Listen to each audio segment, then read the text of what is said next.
今日應該係2月14號，如果阿天安排妥當嘅話，呢個係我人生第一次知道咩係燙頭髮，真係驚豔到我。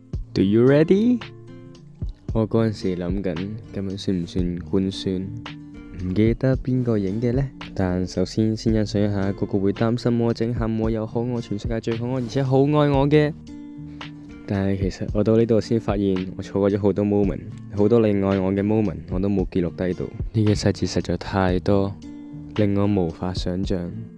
成日突然之間做出好多好感動我嘅行為，而家有嘅唔多，但有好多。譬如我有你，我好多想為你做嘅事。從你一開始望住其他貓，我已經知道你好鍾意貓。但我知我嘗試過，但呢個並唔完美。我哋嘅生活都好多姿多彩，成日出去食啊、玩啊，又未停過。但我發現我手機裏面嘅你好少，得可能隨手拍低嘅一兩張。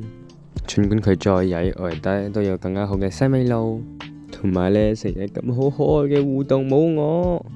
我仲記得我哋第一次去迪士尼樂園玩影相，但唔知我影呢啲咩嚟嘅，又係夢開始嘅地方。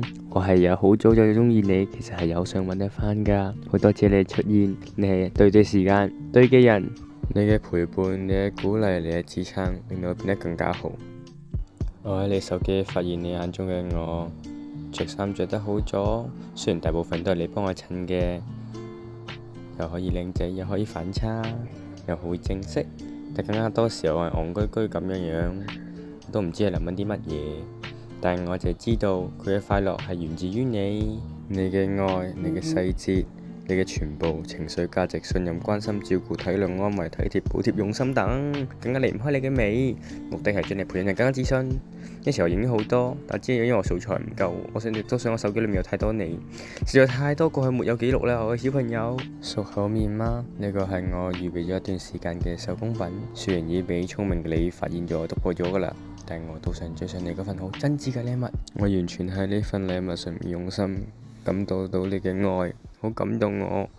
去到最後就係，其實呢條片呢啲嘢我都係喺考試期間，即係譬如係放咗學啊，有段時間你返咗學，我就偷啲返嚟嗱聲，即係想整啊，就喺度整咗呢條片。最後就係好想多謝你咁愛我，希望呢份禮物你會鍾意啦。